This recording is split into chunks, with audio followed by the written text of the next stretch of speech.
மீட்டிங்லாம் லேட்டானா ரொம்ப கோபம் வரும். ஒரு காலத்தில் ஒரு டிரைவர் எனக்கு இருந்தார். அந்த டிரைவருக்கு எழுத படிக்க தெரியாது. நாங்கள் குழித்தலைன்னு ஒரு ஊரில் குவாலிஸ், அப்போ பச்சை கலர் குவாலிஸ் கார் இருந்தது. அந்த குவாலிஸை நிறுத்திட்டு குழித்தலையில் ஒரு நண்பர் வீட்டுக்கு போய் நான் குளித்து ரெடி ஆகிட்டு அப்படியே ஒரு கோயில் கும்பாபிஷேகத்துக்கு பேசுறதுக்கு போனோம். எனக்கு என்ன நடந்து போச்சு, நான் திடீர்னு அந்த வீட்டுக்கு, என் ஃப்ரெண்டு வீட்டுக்கு போன உடனே மார்னிங் டிஃபன் அவங்க ப்ரிப்பேர் பண்ணல. அப்போ ஏதாவது சார் வந்துட்டார் கொடுக்கணுமேன்னு ஒரு உரிமை எடுத்துக்கிட்டாங்க. என் டிரைவரை கூப்பிட்டு அவங்களே ஹோட்டலுக்கு, அவங்க வீட்டு அவங்க மாப்பிள்ளை போய் உட்காந்து ஹோட்டலில் போய் டிஃபன் வாங்கிட்டு வர்றார். எனக்கு இது தெரியாது. நான் குளிச்சுட்டு வந்துட்டு என் டிரைவர்கிட்ட சொல்கிறேன் போகலாமா அப்படின்னு கேட்கலான்னு பார்த்தா வண்டியை காணும், டிரைவரை காணும், அந்த வீட்டு ஆண்பளையும் காணும், அவரும் வெளியே போயிருக்கார். அந்த பொண்ணு மட்டும் நிற்கிது. வண்டி எங்கம்மா, எனக்கு மணி ஆச்சுமா அப்படின்னு. டிஃபன் வாங்க போயிருக்காங்க. யாரு கேட்டா டிஃபன் உங்களை? நான் 9 மணிக்கு மேடைக்கு போனோம். யாருமா டிஃபன் கேட்டா? ஏமா அப்படி பண்றீங்க? அதோட நிறுத்திட்டேன். என் டிரைவர் வந்தோன்னு துட்டுன்னு அப்படி திட்டுன்னு. என் டிரைவர், நீ யாரை கேட்டு போன? யார் சொன்னாலும் போவாங்களா? இப்படி இஷ்டத்துக்கு போறதா வண்டி எடுத்துக்கிட்டு அப்படின்னு சத்தம் போட்டு என் கோபத்தை எப்படி காட்டுறது? சாப்பிடாம வண்டியில் ஏறிட்டு, அந்த வீட்டில் சாப்பிடாம வண்டியில் ஏறிட்டு, நாங்கள் போய் அந்த கும்பாபிஷேகத்தில் வண்டியை நிறுத்திட்டு பேசலாம்னு போனால் அந்த ஊர்க்காரங்கெல்லாம் ஆறாமரை உட்காந்துருக்காங்க. நான் போன உடனே கேட்டாங்க, ஏங்க ஒன்றும் ஏற்பாடு பண்ணலையா?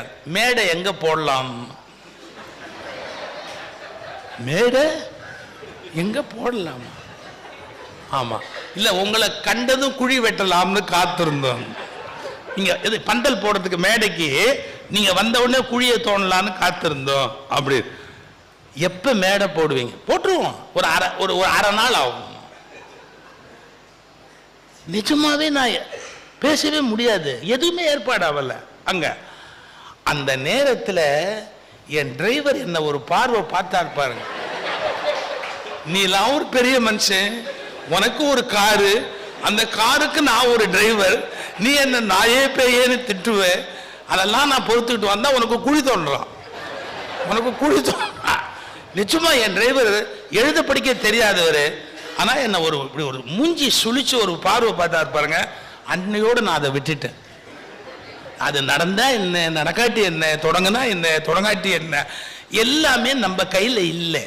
எத்தனையோ முன்ன பின்ன நடக்கிறதுக்கு வாய்ப்பு இருக்கு. அனாவசியமா எல்லாரையும் சல்லு புல்லுன்னு கோவப்பட்டு திட்டி பேசி ஏசி என்ன பண்ண போறோம்? ஒண்ணே இல்லை. இப்போ சிச்சுவேஷன் ஒண்ணுதான், நல்ல கவனிங்க. சிச்சுவேஷன் ஒண்ணுதான், எப்படி ஹேண்டில் பண்ணணும் அப்படிங்கிறத நீங்க மாற்றி பண்ணுனா எவ்வளவு மகிழ்ச்சியா இருக்கும்.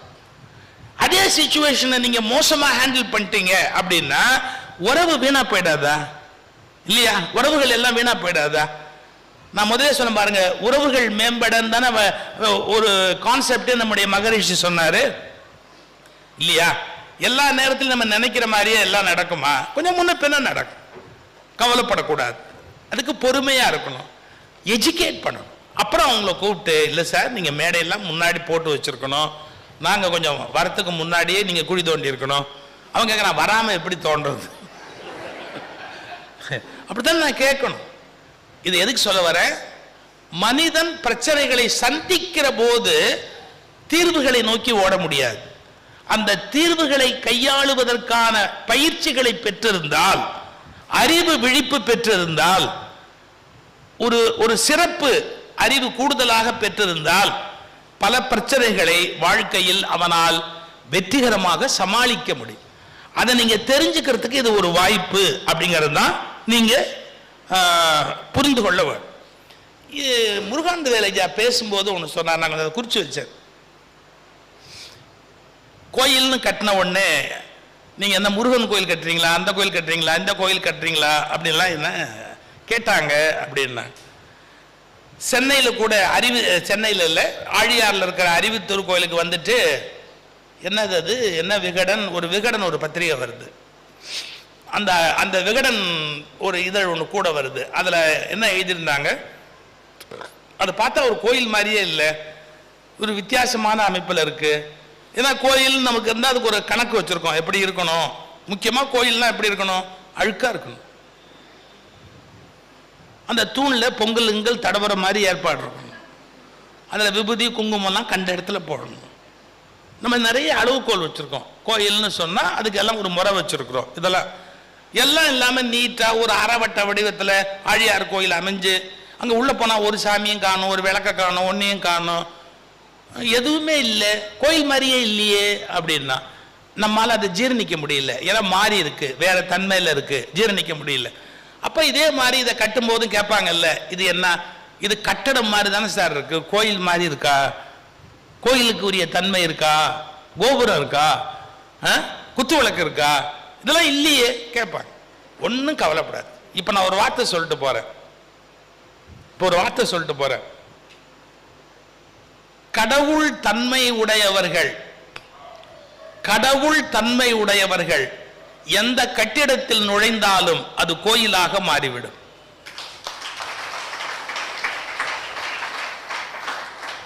கடவுள் தன்மை உடையவர்கள் எந்த கட்டிடத்தில் நுழைந்தாலும் அது கோயிலாக மாறிவிடும். கள்ளத்தனமானவர்கள் கோயில்களிலேயே நுழைந்தாலும் அது கட்டிடங்களாக செத்துவிடும். ஏன்னா கள்ளத்தனம் அவன்கிட்ட இருக்கு. அவன் கோயிலுக்குள்ள போனா கூட என்ன ஆகும், கட்டிடமா செத்து போயிடும். அதனுடைய தெய்வத்தன்மைங்கிறது இல்லாம போயிடும். அப்போ கட்டிடங்களை கோவிலாக்குவதும் கோயில்களை கட்டிடங்களாக்குவதும் நம்முடைய பண்புதானே ஒழிய கட்டிடக்கலை அல்ல. நம்முடைய கட்டுமான உணர்வுகள் தான் கட்டிடமா கோயிலா என்பதை தீர்மானிக்கிறது. அப்ப நாம எப்படி இருக்கணும்? ஒரு கோயிலுக்குள்ள ஒரு இனிமையான வார்த்தை பேச வேண்டாமா? கடுஞ்சொல் பேசலாமா? ஒரு கோயிலுக்குள்ள ஒருத்தர் சபிக்கலாமா? ஒருத்தர் பகையா இருக்கலாமா? அப்ப நமக்கு தோணணும் கோயில்ங்கிறது ரொம்ப புனிதமான இடம். என்னுடைய குரு மாதிரி ஒரு நல்ல மரியாதைக்குரியவர் டாக்டர் அப்பை நடராஜன். அப்பை நடராஜன் ஜப்பான் போனார். ஜப்பான் போன போது அவரை புத்தர் கோயிலுக்கு கூட்டிட்டு போறாங்க. ஒரு புத்தருடைய கோயிலுக்கு ஒரு டிரான்ஸ்லேட்டர். அந்த லேடி எப்படின்னா ஜப்பானிய மொழியும் தமிழும் தெரிஞ்சவங்க. அவங்க டிரான்ஸ்லேட்டர் கூட போறாங்க. இந்த புத்தர் கோயிலுக்குள்ள போகும்போது போய் பார்த்தா அது பிரம்மாண்டமான புத்தர், கோல்டன் புத்தா. அது மட்டும் இல்ல, அங்க ஜனங்க எப்படின்னு கேட்டீங்கன்னா அப்படியே நாணயமா இறைச்சிருக்காங்க தரையில. தங்கம் வெள்ளி அவங்கவுங்க கையில் இருக்க கோல்டு போட்டுவாங்க, அப்படியே காணிக்க கொடுப்பாங்க. எல்லாம் கீழே கிடக்குது. அந்த புத்தர் கோயில் சிசிடிவி கேமரா கிடையாது, வாட்ச்மேன் கிடையாது, கார்டியன் கிடையாது, கோயில்ல யாருமே கிடையாது. எங்க டாக்டர் அப்பை நடராஜன் என்ன கேட்டிருக்கிறாரு, வாட் இஸ் திஸ், இதெல்லாம் இங்கெல்லாம் காசெல்லாம் இறைஞ்சிருக்கேன்னு. இங்கே கல்ச்சர், எல்லாரும் காணிக்க போடுவாங்க, கோல்டெல்லாம் இருக்கு போடுவாங்க. இதெல்லாம் கண்காணிக்கிறதுக்கு ஒரு கேமராவே இல்லையே, என்ன இருக்காது. யாரும் பிரீஸ்ட் இங்க நின்று இதை வேடிக்கை பார்க்கல, என்ன நடக்குதுன்னு கவனிக்கப்பட்டாங்க. அப்ப நடராஜன் உடனே ஒரு கேள்வி கேட்டார். என்ன கேட்டார் தெரியுங்களா? அப்ப யாராவது திருடிக்கிட்டு போயிட்டான், இந்த காசெல்லாம் யாராவது திருடிட்டு போயிட்டான். அந்த ஜப்பானிய பெண் சொன்னா, சாரி சார், நம்ம வெளியே போலாம் வாங்க, நம்ம வெளியே போலாம் வாங்க. இவருக்கு புரியல, நான் இன்னும் புத்தரை பார்க்கணும் அப்படின்னு. No, we shall go out, வாங்க வெளியே போகலாம். இவருக்கு புரியல, ஏமா கோச்சிக்கிட்ட, ஏன் பார்க்கலாம். நான் ஒரே ஒரு கொஸ்டின் கேட்கட்டுமா? என்ன, புத்தர் சன்னதியில் போய் திருடலாமான்ற எண்ணம் உனக்கு எப்படி வந்தது? திருட மாட்டாங்களான்னு கேட்குறியே, அப்ப திருடலாங்கிற எண்ணம் அந்த சன்னதிக்குள்ள உனக்கு எப்படி வந்தது? you are unfit to stay there. எவ்வளவு பெரிய வார்த்தை பாருங்க, you are unfit to stay there. ஒரு நல்ல எண்ணம் உனக்கு அந்த இடத்துக்குள்ள வரலன்னா நீ அந்த இடத்தை கெடுத்துற. தவறான எண்ணத்தை அந்த இடத்துல விதைச்சிட்டேன்னா அந்த புனிதத்தை கெடுத்துற. அததான் சொன்னேன், நல்ல எண்ணம் உடையவர்கள், கடவுள் தன்மை உடையவர்கள் எந்த கட்டிடத்தில் நுழைந்தாலும் அது கோயிலாக மாறுகிறது. கள்ளத்தனம் உள்ளவர்கள் எந்த கோயிலுக்குள் நுழைந்தாலும் அது கட்டிடமாய் செத்து போகிறது. இந்த ஒரு உண்மையை நாம விளங்கிக்கணும். இது அறிவுத்திருக்கோயில் அப்படின்னு நீங்க வரும்போதே நம்மை புனிதமானவர்களாக ஆக்குகிற ஒரு புனித தலம் அறிவுத்திருக்கோயில் என்ற தெளிவு நம்முடைய மனதில் ஆழமா பதியும். நான் ஒரு 2-3 செய்தி நினைவுல வச்சுக்கிறதுக்காக சொல்லிட்டு நான் நிறைவு பண்றேன். நான் ஒரு விழாவில் பேச போனேன், எனக்கு பேர் மறந்து போச்சு. ஒரு நல்ல ஒரு பேச்சாளர், கவிஞர், அவர் ஒரு வார்த்தை சொன்னார், என்னால் மறக்கவே முடியாது. அது மத நல்லிணக்க கூட்டம். அவர் ஒரு வார்த்தை சொன்னார் பாருங்க, மரங்களை அறுத்து நீங்கள் சிலுவை செய்கிறீர்கள். சிலுவை எப்படி பண்ணுவாங்க? ஒரு மரத்தை அறுத்து அதுல ஜீசஸ் கிரைஸ்ட் இருக்கிற மாதிரி. அவர் ஒரு வார்த்தை எழுதி படிக்கிறார், அந்த கவியரங்கத்தில் படிக்கிறார். நீங்கள் மரங்களை அறுத்து சிலுவை செய்கிறீர்கள், என்றைக்கு உங்களை அறுத்து ஒரு இயேசு செய்வீர்கள்? மரங்களை அறுத்து சிலுவை செய்கிறீர்கள், என்றைக்கு உங்களை அறுத்து நீங்கள் ஒரு இயேசு செய்வீர்கள்? Very big question. மரத்தை அறுத்து சிலுவை பண்றது ஈஸி, மனிதன் அறுத்து இயேசுவாக்குறது கஷ்டம். ஒரு டிவைன் பர்சனாலிட்டியா உயர்வது சிரமத்தில் பெரிய சிரமம். நல்லா தெரிஞ்சுக்கங்க, அந்த சிரமத்தை செய்கிற இடத்துக்கு பேர் தான் அறிவித்திருக்கோம். எந்த எண்ணத்துல வேணாலும் ஒரு மனுஷன் வரலாம். இங்க ட்ரைனிங் எடுத்து பயிற்சி எடுத்து தன்னை மாற்றி கோபத்தை குறைச்சு பொறுமையை வளர்த்து தன்னை உயர்த்தி கொண்டே போகணும். இப்ப நான் சொல்லும் போது முருகானந்தவேல் அவருடைய மனைவி சிரிக்க கூடாது, அதான் என் வேலை. இந்த மாதிரி அறிவித்திருக்கோயிலுக்கு போயிட்டு வந்தா கோபம் வரக்கூடாது, ஆத்திரம் நமக்கு மனசுக்குள்ள வாயில வரவே கூடாது. எல்லா வகையிலேயும் நம்முடைய டோட்டல் பர்சனாலிட்டி சேஞ்ச் ஆகணும். இது எதுக்காக சொல்றேன் அப்படின்னு கேட்டா, அவர் ஒருத்தரை தான் நான் உரிமையா கிண்டல் பண்ண முடியும். எங்களுக்குள்ள இருக்க ஃப்ரெண்ட்ஷிப் அப்படி, அதனால கிண்டல் பண்றேன். நான் இது இந்த அந்த பேர்ல யார் வேணாலும் ஃபில்அப் பண்ணிக்கலாம், அந்த பேரை நீங்க யார் வேணாலும் ஃபில்அப் பண்ணிக்கலாம். அவங்க எல்லாம் சொன்னா சண்டைக்கு வருவீங்க, இவர் ஒருத்தர் தான் என் சண்டைக்கு வரமாட்டார், அதனால தான் அவர் பேரை போட்டேன். நம்மளை மாற்றிக்கிறதுக்கான இடம் எது அப்படின்னு கேட்டா அறிவித்திருக்கோய். மரங்களை அறுத்து சிலுவை செய்கிறீர்கள், என்றைக்கு நீங்கள் உங்களை அறுத்து ஒரு இயேசு செய்ய போகிறீர்கள். இது யோசிக்க வேண்டிய ஒன்று. அப்புறம் அவங்க பேச்சில் சொன்னாங்க, மனுஷனுக்கு இருக்கிற நிறைய தீமைகளை சொல்லும்போது ஒரு வார்த்தை, அந்த ஒரு வார்த்தையை மட்டும் உள்ள காதல வாங்கினீங்கன்னா போறோம். யூடியூப் எடுங்க, இப்போ யூடியூப்ல போட்டுக்கிட்டே வாங்க. நீங்க ஒன்று பார்த்துட்டா திரும்ப அதுவே வரும், பெரிய அக்கிரமம். இந்த முறையற்ற பால் கவர்ச்சி அப்படின்னு ஒரு வார்த்தை இருக்கு பாருங்க. இன்னைக்கு உலகம் முழுக்க பல குடும்பங்கள் வீணா போறதுக்கு காரணமே அதுதான். பல குடும்பங்கள் வீணா போறதுக்கு காரணமே அதுதான். நம்ம எல்லை என்ன, நாம எல்லை மீறலாமா? அந்த பிழையினால நம்முடைய குடும்பம் வீணா போயிடாதா? ஆண்களால் கொலை செய்யப்பட்ட பெண்கள், பெண்களால் கொலை செய்யப்பட்ட ஆண்கள், கணவன் மனைவி என்ற உறவுடையவர்கள், இதெல்லாம் பார்த்தா பயமா இருக்கு. எங்க பட்டிமன்றத்தில் பேசுற மோகன சுந்தரம் தான் சொல்லுவார், அவன் வேற விவரமா சொல்றான். அதாவது எப்படி கொல்லலாங்கிறத யூடியூப்ல ஸ்டேஜ் பை ஸ்டேஜ் சொல்றான். அம்மிக்கல்லை தூக்கி, அதாவது எப்படி டெமான்ஸ்ட்ரேட் பண்ணணும் அப்படின்னு போட்டு தள்ளணும்னு ஐடியா இருக்கிறவங்களுக்கு உபயோகமான அறிவுரைகள் வேற அவன் சொல்றான், எப்படி எல்லாம் போட்டு தள்ளாங்க அப்படின்னு. மன்னிச்சுக்கணும், இந்த முறையற்ற பால் கவர்ச்சி என்பது எவ்வளவு வலிமையா இருக்கு தெரியுமா? நான் இப்ப ஓப்பனா ஒரு கேள்வி கேட்கிறேன், தப்பா நினைக்காதீங்க. காதல் வலிமையானதா, கள்ளக்காதல் வலிமையானதா? இதெல்லாம் பேசுறதுக்கு தயங்குவாங்க, வேற வழி இல்லை. காதல் வலிமையானதா, கள்ளக்காதல் வலிமையானதா? கள்ளக்காதல் தான் வலிமையானது.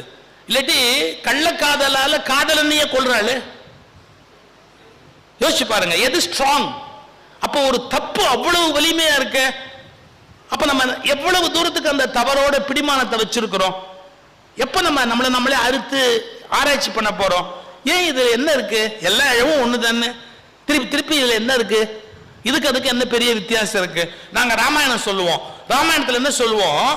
அனுமன் இலங்கைக்கு போய் சீதையை தேடிய போது ராவணன் அரண்மனையில் உறங்கிக் கொண்டிருந்த மண்டோதரியை பார்த்துவிட்டு சீதையோ என்று சந்தேகப்பட்டார். ரொம்ப பெருமையா சொல்லுவோம், ரைட்டு. எப்பவோ இருக்கிற அனுமன் பார்க்கும்போது அது சீதையா தெரியுது. இந்த ராவணனுக்கு அது சீதையா தெரிஞ்சிருந்தா எங்கேருந்தோ சீத்தையை தூக்கிட்டு வந்திருப்பானா? அறிவு கெட்டவன். எல்லாருக்கும் அது மண்டோதரி சீத்தை மாதிரி தெரியுது, அவனுக்கு தெரிய வேணாமா அது சீத்தையா? தெரிஞ்சிருந்தா அவன் எங்கேருந்தோ சீத்தையை கடத்தி கொண்டாந்துருப்பானா? அழிஞ்சு போயிருப்பானா? அப்படி யோசிக்கணும். முறையற்ற பால் கவர்ச்சி எவ்வளவு பெரிய வீழ்ச்சி தெரியுமா இன்னைக்கு சமூகத்தில்? இந்த ஊர் எப்படி இருக்குன்னு எனக்கு தெரியாது.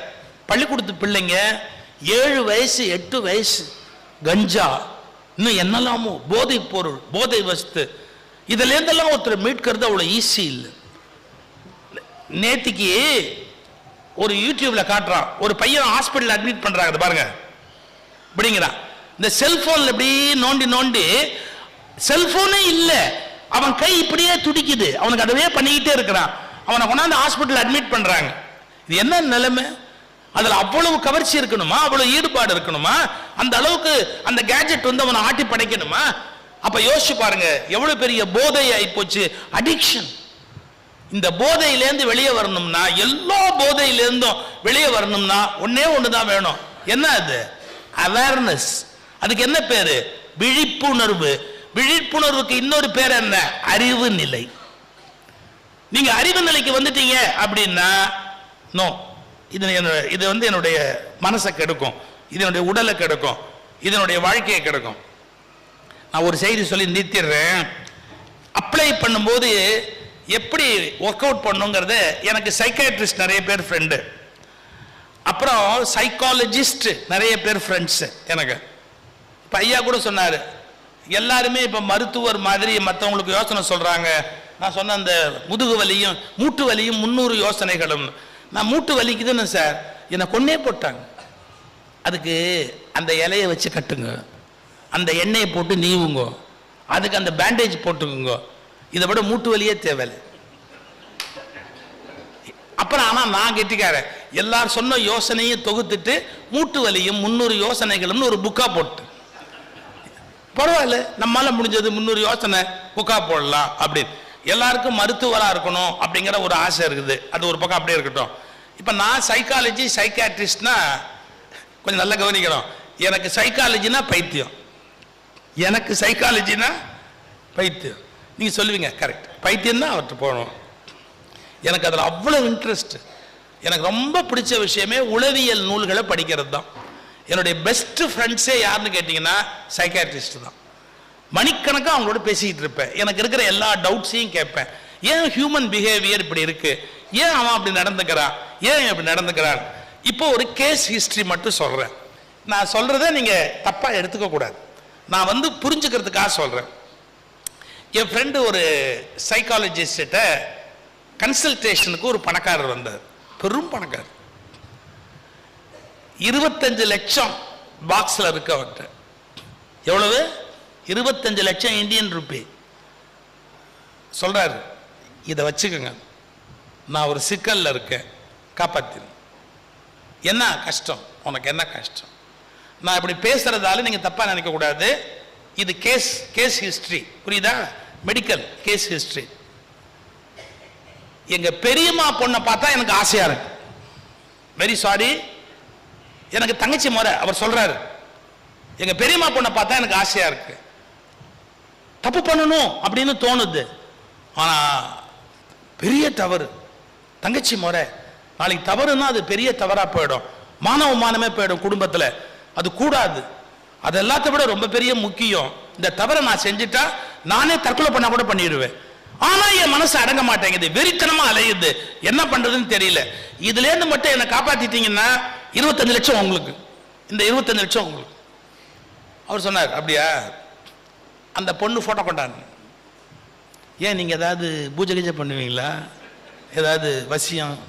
எடுத்துட்டு வா. மறுநாள் எடுத்துட்டு வந்தான். அந்த பொண்ணை இப்படி பார்த்து அந்த போட்டோவை திருப்பி ஒரு பார்த்தார், நல்ல உத்து பார்த்து, சார் இது கேஸ் ஹிஸ்டரி, அதனால என் கற்பனையே கிடையாது. அவர் அவனை பார்த்து கேட்டார், சினிமா நடிகை ஸ்னேகாவை உனக்கு பிடிக்குமான்னு கேட்டார். அவன் அவளுக்கு கல்யாணம் ஆயிடுச்சுன்னு தெரியுமா? தெரியும், அதுலேருந்து நான் சாப்பிட்றதே விட்டேன். அவளுக்கு கல்யாணம் ஆனால் நீ ஏன்டா சாப்பிட்றத விட்டேன்? எனக்கு ஸ்னேகானா கொள்ள ஆசை. இந்த பொண்ணை கவனிச்சியா ஃபோட்டோவை?